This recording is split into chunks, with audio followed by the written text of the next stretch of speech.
everyone, and welcome to the Husky Hotseat, the show for students, parents, and staff to get to know the Hubble community. I am your host, Eric Elftmann. Each week on Husky Hotseat, you and I get to sit down with a member of our Hubble staff to ask them the answers to the tough questions. This week, I'm here with Ms. Wachter. She's a science and social studies teacher, and soon a cooking teacher. She has been at Hubble for 5 years and has been teaching middle schoolers for 15 years here in Illinois and in Colorado. Originally from the state where the wind comes sweeping down the plain. That's from Oklahoma, for those of you that are not into 100-year-old musicals. She is married, has 3 children, Jacob, Jack, and Audrey, as well as 2 rescue dogs, Jupiter and Roxy. Ms. Wachter, thank you so much for being here on Husky Hotseat. I'm really excited to talk to you because you are one of the most energetic, positive people here at Hubble, really, that I know. So My first question is, why?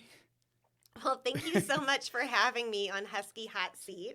I have always been energetic and driven.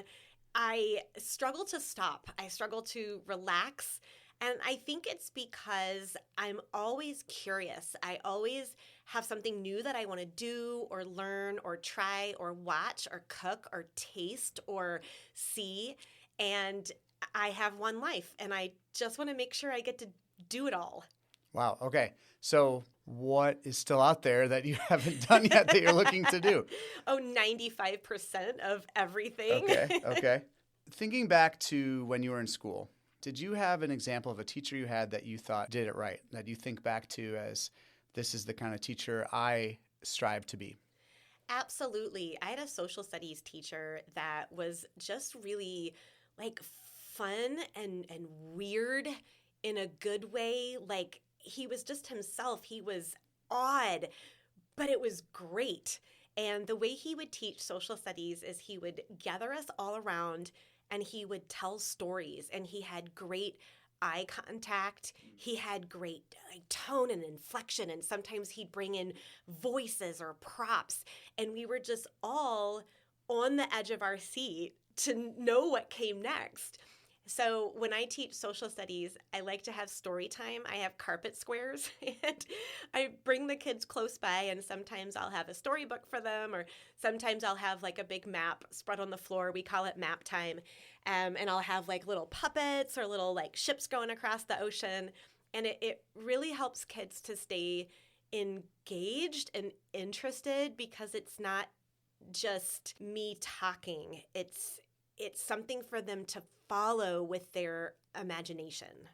If I were to poll your students, what would like the top 3 odd things about you be, do you think? What would stand out to them? Oh my gosh, this is spur of the moment question, Eric. Sorry.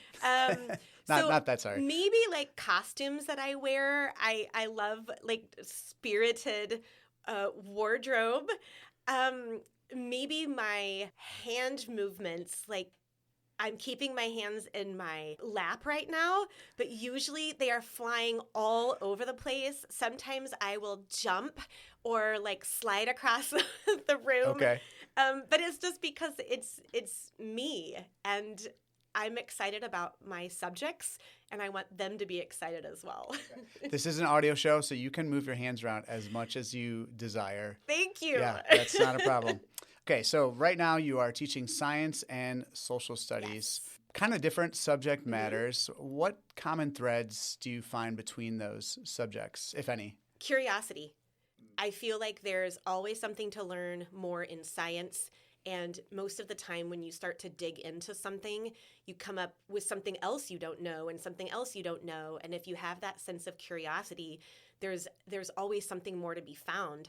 And I find that history is the same way. You know, even PhDs in history, there's no way they can ever know everything. And so there's always that sense of curiosity that you just keep digging and digging and discovering.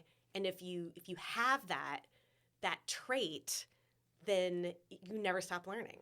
So you obviously have that trait. Is there a way, do you think, for people to learn that? Is it a skill to be curious? That's a good question. I think it depends maybe on the life stage that you're in. I think sometimes people get very bogged down with like tragedy or sadness or, things that they're struggling with. and they don't have the bandwidth or the energy for curiosity. But I think it's something that can be, I don't know, like I'm picturing, like like the donkey with the carrot on the stick, right? Uh-huh. If the carrot is amazing, then the donkey will be sniffing and, be walking a little bit toward it. So maybe as teachers, we need to dangle some amazing carrots. What was the last carrot you chased after that you can recall? Me personally? Yeah, you personally. Okay, I took trumpet lessons. When was this? Oh my gosh, this was a couple of years ago. So I had been taking jazz piano lessons. Well, and I'm finding out a lot right now that yes, I didn't know. Yes, I know, right? So I played piano for 10 years. I've taken lessons for 10 years. And I had to stop, but I wanted to get back in. And I had a great jazz piano teacher. So I called the studio and I said, hey, you guys, is John available? She's like, no, he doesn't work for us anymore. I'm like, man, I really wanted to take lessons. She goes, how about trumpet? I'm like, why? She goes, because I teach trumpet. And this is just whoever I got on the phone. I was like, right? Okay. Yeah, trumpet sounds awesome. And so then I was saying to my girlfriends, yeah, I'm going to take trumpet lessons. And one of my girlfriend goes, oh my gosh, I was a music major. I have an extra trumpet. You want it? And so, yeah, I took trumpet lessons for 2 years. Okay, in both those lessons, did you perform anywhere, or was this just I did. Kind of Well, yourself? Okay. The studio that I took from had concerts somewhere on North Central College campus. It was just a little chapel there. Okay. But yeah, twice I got up and played something jazzy. I want to hear that at some point. Maybe we'll record that, put it on the show. I want to get back to science for a minute because you are such a curious person. Sometimes you come across an article about something new happening, or maybe even something that's existed for a long time, and you're like, wow, I can't believe this works this way. Or I just wanted to pick your brain. What are some scientific concepts or facts or ideas that still blow your mind when you hear them? The one that I think about most, and it's usually when I'm crabby or cranky or feeling like things don't seem like they're going very well. I remember the fact that I am a speck of dust in the universe. And I have been preceded by billions of specks, and billions of specks will follow me. And who am I to think that my life is so awful or problematic? It just gives me more perspective. Almost like get your act together, Jen, and make it count. You should watch Seussical. There's a whole song about being a speck in the universe. Seussical? Yeah, Seussical the musical. Okay, I've heard of this, yeah, but I haven't seen it. Yeah, you should check it out. I think you would like Thank it. you. Okay, we are going to take a short break, and we'll be right back with Portrait of a Middle Schooler. Hey, Huskies, we are back with our guest, Ms. Wachter, and I hope you're ready for one of our favorite segments, Portrait of a Middle Schooler. Unfortunate fashion choices? Absolutely. Weird hobbies? Oh, yeah. Nicknames that they thought were dead and forgotten but are about to come back and haunt them? Well, we'll see what we come up with. Okay, Ms. Wachter, I want you to describe your middle school self, what you looked like, what activities you were into, what kind of student you were, and maybe any embarrassing stories that might pop up along the way. Oh, my. I think I was just the average middle schooler. I grew up in Oklahoma, so I had an accent. I could not pronounce my own name. When I moved here my freshman year up to Illinois, I introduced myself as Jeannie because I physically could not pronounce the sound. Okay. But you've managed to learn that in the last whatever number of years. I had to go through a little bit of speech therapy, but yeah, I can do it now. Okay. Yes. So yeah, I was fun-loving. I was active. I was in cheerleading and softball and dance. I loved animals. I had a lot of pets, a cat, a dog, a bunny, a guinea pig. We lived on a spread, just in... Can you describe that? Because I don't think the average Midwesterner here knows what a spread means. Oh, okay. And an acreage out in the country. Mm-hmm. And we backed up to this cow field. And so my girlfriends and I would get apples from the kitchen and go hunt for unicorns who we had heard took their refuge up on the hills in this cow pasture behind our house. So I used to get in trouble for taking apples out there. Fashion choices that were funny. We used to, it was a fashion in Oklahoma, maybe everywhere. We used to wear men's boxers as our shorts, like boxer underwear. Do you recall a short period where that happened? Yes. Yeah, and my mom, being the wonderful person that she is, actually bought me men's boxers to wear as shorts. Can you back up? And I want you to just do an impression of that conversation where you had to talk to your mother about this. Oh, I think I didn't say like, hey, Mom, let's go buy some men's underpants. I just was like, Mom, I need to shop for some shorts for practice. And then I just, went to Walmart. Wandered to the men's section. Yeah, and they're like all folded up and packaged in plastic. So they sort of look like she regular didn't even think about it. Anything. Right. Huh. Okay. Right. Hey, girls out there, this could be coming back. You never know. Oh, please no. All that's old will become new again. Did you ever go cow tipping?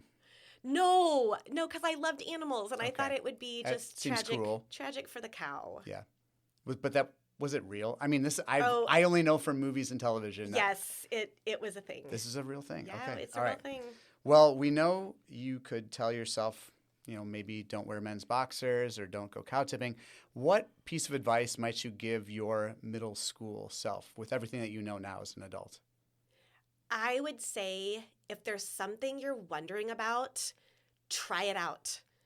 Like if you think, I wonder if I would like tennis, like go get a racket at Goodwill and go hit some tennis balls around and see if you like it. If you think, I wonder if I should wear this fashion, like it seems awesome to me, but it's not really what people are wearing. Well, go wear it, try it out and see what happens. And figure out who you are and do it. Be yourself. And just do it. But you're not going to figure out who you are if you don't try out things. Yeah. Try out music, try out sports, try out fashion, try out different types of music, try out different attitudes and see what feels real to you. Comparing your middle school to Hubble, what things are, obviously the time period is different, but what things stand out to you as different between those two schools? Not much, except maybe the choices that kids have these days. Not just what they want to do, but what they can do. There's so many different cool options of different things that they can try out. That weren't available then. Right, that weren't available in my small town. Okay, so that might just be a small town thing. It might not be, but who knows? Yeah. All right, that is great. We're going to take one more break, and we'll be right back.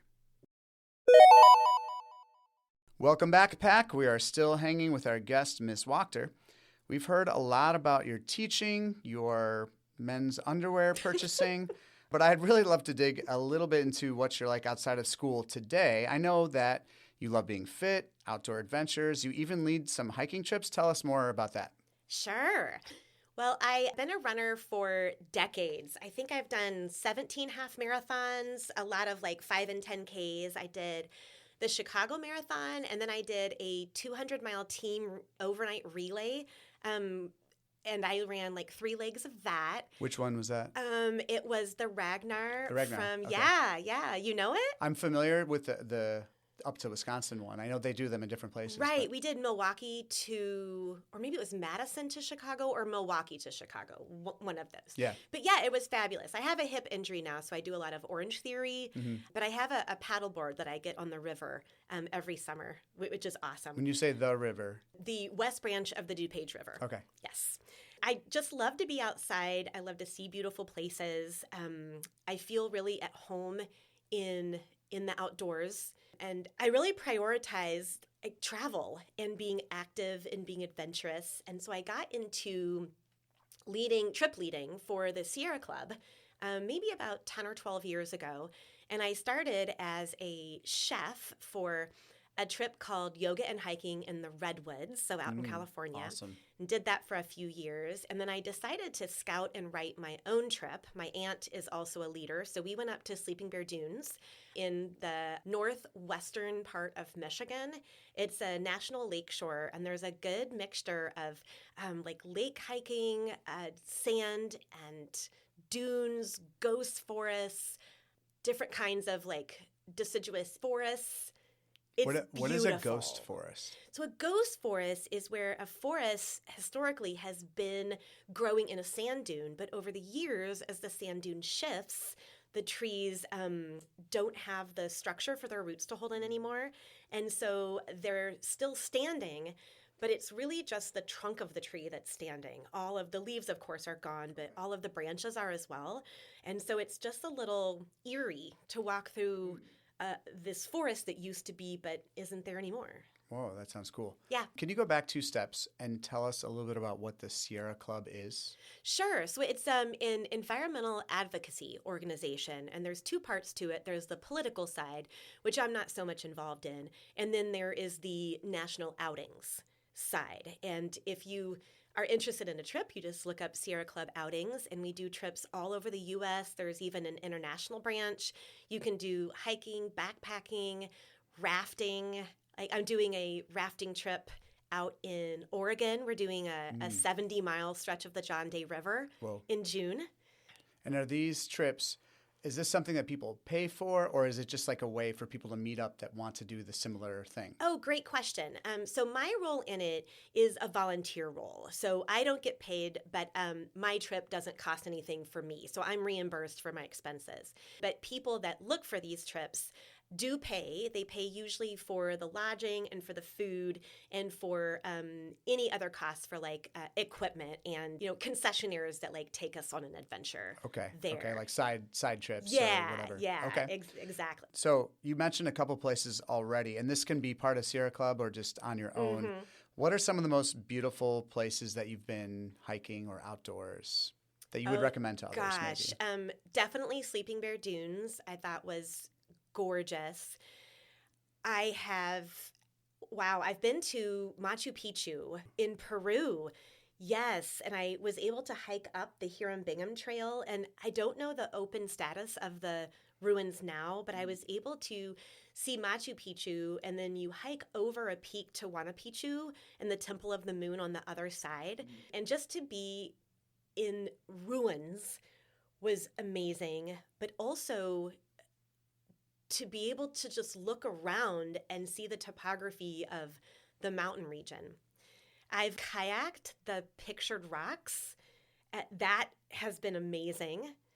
Where is that located? It is in the Upper Peninsula of Michigan. Okay.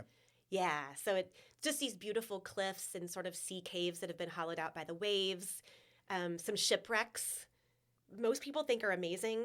I got a little freaked out. Okay. Why?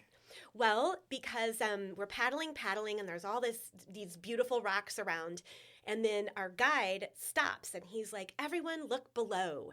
Below is a shipwreck where 30-some people met their watery demise. And I'm like, oh my gosh, there's ghosts. And there's ghosts that are going to like swim up and grab my ankle and like tug me down to their watery grave. And I know I'm a science teacher, Eric. Like, I know this is not going to happen. So far, we've had apple unicorns and underwater ghosts. These are 2 great band names and also really interesting stories from Ms. Wachter. Yes, ridiculous stories. Yes. Okay, but we love them. Yes, okay. What level of fitness do you feel like you have to be to hike in some of these places? Is this like you got to train or? That's a great question too. So on the Sierra Club website, there is like a fitness rating. So it'll say like, what do they call it? Strenuous level or something. Okay. And so they'll have like 5 stars. So like my Sleeping Bear Dunes was like a 3. And like some of the other ones are like a 1. I did a Boots and Brushes once where we had people that are in their 80s on the trip. Oh, wow. And we have an artist that's hired, and I was the hike leader. So we just hike around and take them to beautiful places, and then they learn how to paint with watercolors. Oh, so this is like the cooler version of those places like in downtown Naperville where you go and Pino's paint. Palette? Yeah. Well, Pino's Palette's pretty cool. Well, yeah, but you're not hiking. Yeah, okay. I want to talk a little bit about speaking of environmental, you're volunteering locally at the DuPage Wildlife Conservation Center. How did you get into that, and what do you do there? Oh, I love it there. I love talking about this. Thank you, Eric. Yeah, you're welcome. I volunteer there every Sunday morning for a 4-hour shift. I started about 2 years ago because my kids, 2 were already out of the house. And my youngest one was almost out of the house. He had bought his own car. He was working. And I felt like, oh my gosh, like I need something to do. And so I was researching some volunteering, and I started working for the Forest Preserve District of DuPage by removing invasive species from forest preserves. And it was fun, but I had to be out there like in the winter, like with a chainsaw and, hiking like with thorny bushes, like dragging them into burn piles. Oh, and wow. I'm like, wow, what else could I do? Mm-hmm. So I looked up opportunities, and this one came up. So I went and interviewed, and one of their questions was, how long do you see yourself volunteering with us? And I said, forever. They like that answer, I bet. I guess they like that Yeah. answer. It's really not as glamorous as it sounds. There's Wait, a lot. it did not sound glamorous. I don't know what you're talking No, about. like working with animals, Oh, right? okay, sure, that part, I get yeah, to work with wildlife, and everyone thinks of like, petting little bunnies and things like that. But it's really, it's a hospital. So it is, there's animals that have come in, and there's different levels of trauma. There's an ICU department where I work. All the animals have either gone through surgery, or like they've lost an eye, or their wing is broken, or they have been exposed to maybe like rat poison, or like ingested a good amount of lead. Oh, wow. So they're trying to be rehabbed. And then once they're graduated from that, they move to like a different place, and then they move to outdoor rehab, and then they're flight tested. How long does that process usually take? Well, sometimes depending, maybe they just collided with glass. Maybe. Mm-hmm. We work with the Chicago bird collision monitors who pick up birds that are on the ground in Chicago. And a lot of them will end up at our facility. So maybe they just need to rest for a while and get a good meal, and then they'll be flight tested and released the next day. Sometimes it takes months to release. Sometimes you have to wait. Like we have a pair of hummingbirds right now that are totally ready to go, except their wings make noise. And so they will attract predators right when they're released. And of course, they couldn't be released now. They would have been released in October to migrate. But it just really, really depends. I think we take in about 11,000 animals a year, and we end up releasing between 4,000 and 5,000.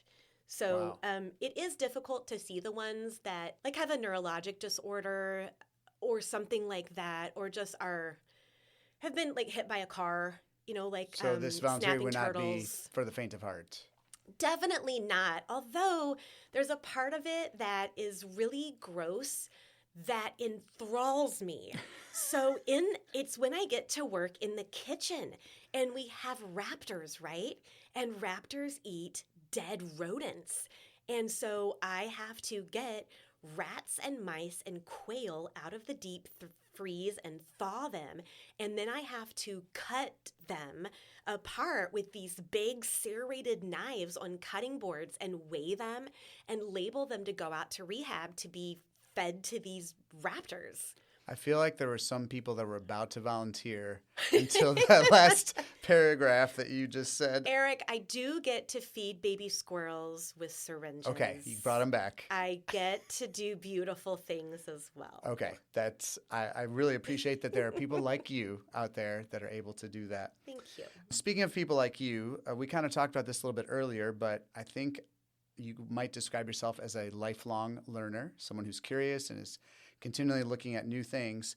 What is your most recent example? You already mentioned trumpet, piano, and you probably got 10 others. So a skill, a subject, a hobby that you picked up later in life. Oh gosh, that's a difficult one. I've been so fortunate to try so many things in my life that I guess my most recent one would be I went to learn how to bake and decorate dairy-free cakes. Okay. Because I can't digest dairy, and I think that there's more and more people that can't. And so I think I'm going to try that out. And then, of course, I'm rafting this river. Yeah. Yeah. Have you rafted before? Well, I've done like a rafting trip that's been like 4 hours or something. Not but this is 70 5 miles. Yeah. days. 5 days of being on a raft with a portable toilet. Okay. And I'm having trouble imagining that. I would say Eric. don't imagine that ahead of time. I'm just not going to imagine that. I'm just going to don't. go and be like, where's my shower? You're just going to go, and then you're going to go. Where's my flush toilet? And they're going to be like, psych, none available. Okay, well, we are going to take another break, and we'll be right back with Throw the Dog a Bone.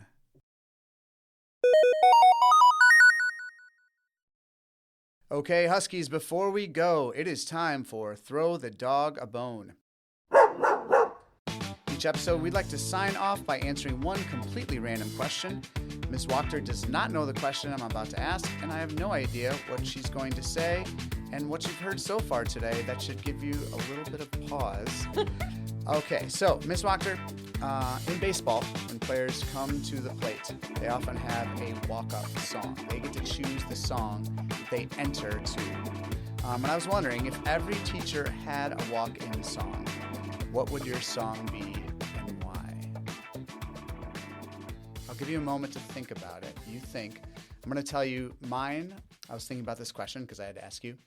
Would be Won't Back Down by Tom Petty, just because I love the song and I like the idea. I don't know if I actually follow that in my life, but I like the idea of that. Anything come to mind for you? Well, it's more of a type of song, I think. I value confidence, and I want to instill confidence in middle schoolers. And so any song, I think, that involves some sort of like strutting or like wiggling or like shimmying, that would be my song. Okay. I have a couple in mind, but Okay. I'm not sure I'm going to say them on the podcast. Help. Okay. I love that answer. Before we get out of here, I want to give Ms. Wachter a chance to talk about a couple of clubs that she runs, both Science Club and Crochet Club. Is that correct? Yes. Tell us a little bit about Science Club first. Absolutely. So Science Club welcomes 6th, 7th, and 8th graders every Wednesday after school, but it's only during first and second quarters. So we're having our very final Science Club very soon. We just come and do science. Sometimes it's biology, sometimes it's physics, sometimes it's earth science. Usually we're making or creating something. Usually it's messy. Usually we get to take it home. There's a lot of being up and around. Sometimes we're throwing something or staging something crazy. It's fun. You should come. That does sound fun. Now, yes. I feel like this other club might be the antithesis It to might this be. club. So I just thought of Crochet Club a couple of weeks ago, and it's because I don't have anything going on third quarter, and I already crochet, but I can only do one stitch. So I can only make things that are rectangular, like scarves and blankets. And I want to make those cute little animals.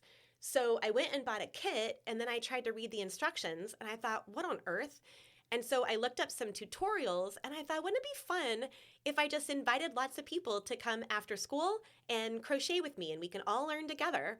So I have a lot of yarn and crochet hooks, and it's Wednesdays, January, February, and March in my room after school. If you want to bring your own project, you can, or you can come and I'll show you what I know, or we can look up some videos and you can learn. And then fourth quarter, I help out with track and coach the distance squad. Oh, fun. Yeah. I have one more crochet question before we get out of here. I've always wanted to know this question, and I have someone to ask. What's the difference between crocheting and knitting? Oh, crocheting's better. Okay, but... No, okay, crocheting, you have a hook, one hook, yeah, and then yarn. And if you mess up, you just pull on the yarn and you unravel your mistake. Easy. Knitting is 2 needles with pointed edges. And if you mess up, you have to back up stitch by stitch. It's painstaking and horrible. Okay, so Crochet Club would be way better than anyone starting Knitting Club. Well, knitters can come. I won't ban you, but I have nothing to teach you. Okay, fair enough. All right, that is the end of our show. Thank you for listening to Husky Hotseat.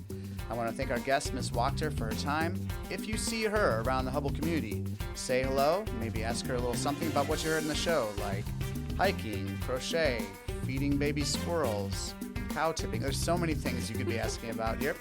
If you liked what you heard on Husky Hot Seat, remember to subscribe to the show.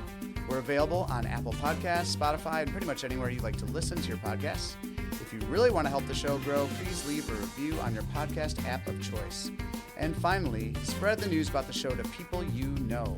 The internet is great, but the goal of Husky Hot Seat is to build connection within our Hubble community. So the more staff, parents, and students that listen, the tighter we become. Remember, Huskies, none of us are lone wolves. We work best in a pack. See you next time on Husky Hot Seat.